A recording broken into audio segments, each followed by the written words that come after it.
जानकर साहेबांना तुमचं सभापती महोदयांचं मी अभिनंदन करतो, कारण मी सभागृहातला असा सदस्य आहे की कधीही कुणाचा जास्त वेळ घेत नाही, पण दुर्दैवानं दोन्ही पार्टीच्या बाजूने आमच्या पक्षाला वेळ दिला जात नाही, याबद्दल खेद व्यक्त करतो मी. कारण मी सभापती महोदयांचं अभिनंदन करतो की मला मराठा आरक्षणाच्या बद्दल बोलण्याची संधी दिली, त्याबद्दल मी आपला आभारी आहे. आमचं म्हणणं आहे की राष्ट्रीय समाज पक्षाचं की मराठा समाजाला आरक्षण दिलं पाहिजे. मराठा समाजात देखील गरिबी आहे, सर्व ठीक आहे, त्यांना आरक्षण मिळालंच पाहिजे, या मताचा राष्ट्रीय समाज पक्ष आहे. परंतु ओबीसीच्या आरक्षणाला धक्का लागला नाही पाहिजे. तीच अवस्था धनगर समाजाला आरक्षण मिळालं पाहिजे एसटीचं, पण आदिवासीला धक्का लागला नाही पाहिजे, या मताचा आम्ही आहे. माझी विनंती आहे की जसं आपण मराठा समाजात गरिबीचं कॅल्क्युलेशन करतोय, तसं टास्क फोर्स लावून त्यांना स्पेशल रिझर्वेशन देऊन त्या समाजाला न्याय द्यायची भूमिका आपण घेतली पाहिजे. हा प्रश्न आहे. जातनिहाय जनगणना जोपर्यंत होणार नाही तोपर्यंत या देशातल्या प्रत्येक जातीची सेन्सस आम्हाला समजणार आहे, त्या समाजाचा सामाजिक आर्थिक शैक्षणिक विकास झालेला समजणार नाही. म्हणून जातनिहाय जनगणना ही पहिली केली पाहिजे केंद्र सरकारनं, ही आमची भूमिका आहे.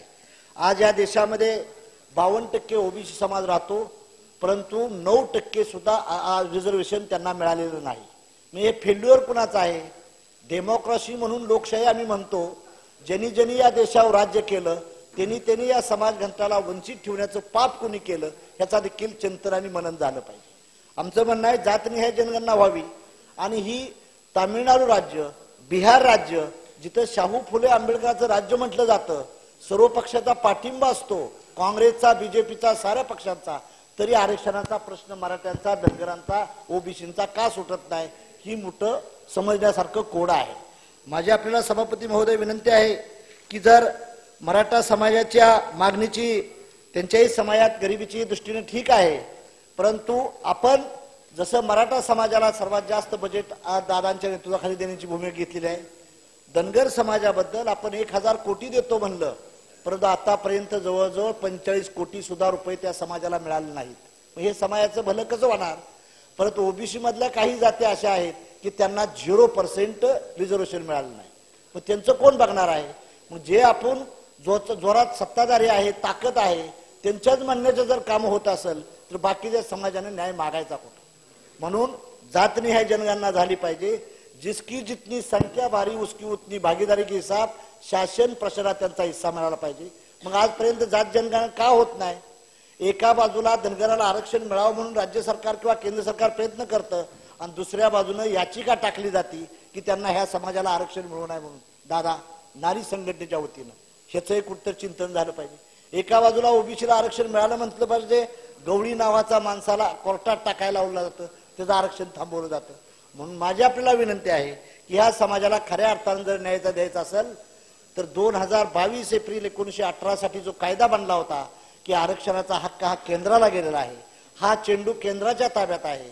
आपलं राज्याच्या मुख्यमंत्री आणि उपमुख्यमंत्री महोदयांनी जाऊन केंद्रात जर मोदी साहेबांना सांगितलं जर हे एक्सपान्शन करा तर मराठा समाजालाही आरक्षण मिळू शकतं, धनगरांनाही आरक्षण मिळू शकतं आणि ओबीसीच्या हक्कावर देखील गादा येऊ शकत नाही. म्हणून हा चेंडू सर्व केंद्राच्या ताब्यात आहे. आपण मंडळी सर्वांनी प्रयत्न करू, या समाजाला न्याय मिळाला पाहिजे. न्याय मिळाला पाहिजे का? तर न्याय मिळाला पाहिजे. परंतु आजपर्यंत का दिला गेला नाही? आज फॉर एक्झाम्पल धनगर समाजाबद्दल एसटीच्या आरक्षणात चाललेलं आहे. आम्हाला माहित आहे की मूळ आदिवासीला धक्का न लावता त्यांच्यावर अन्याय होऊ नये, तुम्ही ए आणि बी कॅटेगराईज करा आणि धनगरासारख्या तत्सम जाती आहेत, मुनेलवारलो वगैरे, त्यांनाही एसटी सवलत द्यायचा प्रयत्न तुम्ही करा. ते केलं पाहिजे. आणि ओबीसीच्या सर्व हक्क आहेत ते देखील मराठ्यांना दिलं पाहिजे.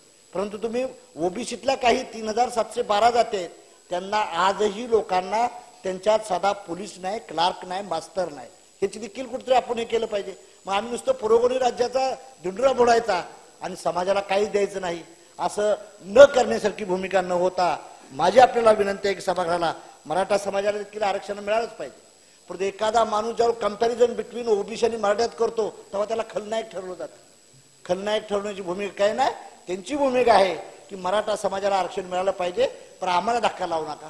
मग त्या धक्का न लावणाऱ्या समाज देखील अभ्यास केला पाहिजे. आपण एकाच माणसाला जर सर्व त्याला खलनायक ठरवत असेल तर ते ठेवणं योग्य ठरणार नाही. त्यांच्या समाजाच्या ताटातलं उठून घेऊ नका. तुम्ही तुमचं दुसरं ताट वाढण्याचा प्रयत्न करा, त्याला आम्ही मदत करू. परंतु आहे त्याला ज्याला मिळालंच नाही, काही वडर समाज आहे, मसनजोगे आहे, कैकाडे आहे, या लोकांना अजून काही देखील स्वातंत्र्य मिळालं नाही.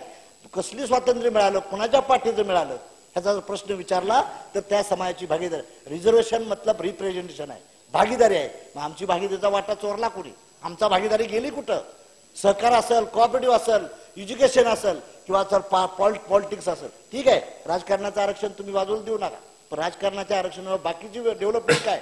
उद्योगपती किती आहेत आमचे, संपादक किती आहेत, इलेक्ट्रॉनिक मीडियामध्ये संबंध किती आहेत, तर ह्यात झिरो देखील आकडा येतो, झिरो आकडा येतो. मग हे जर मागत असेल एखादा सभा, तर त्याला देशद्रोही ठरवण्याची काय गरज आहे? म्हणून माझी आपल्याला विनंती आहे की मराठ्यांना आरक्षण मिळालं पाहिजे. शाहूराजाने आरक्षण पहिलं दिलं होतं, जनक त्या शाहूराजा आमचा आहे, पहिला आरक्षण देणारा. परंतु त्याचबरोबर अशा तत्सम जाती आहेत की त्यांना स्वातंत्र्याची पहाट देखील बघायला मिळाली नाही. त्याचा उलट तर ह्याचं उत्तर आहे की राज्य सरकार आपलं काही करू शकणार नाही. राज्यातल्या नेत्यांनी जाऊन दिल्लीला बसून जर हा प्रश्न सोडण्याचा प्रयत्न केला तर हे प्रश्न सुटल आणि मराठा, धनगर किंवा ओबीसी आरक्षणाचा प्रश्न सुटल, एवढी अपेक्षा व्यक्त करतो. आपण बोलण्याची मला संधी दिली त्याबद्दल आपला ऋणी आहे. सभागृह आता 11 वाजेपर्यंत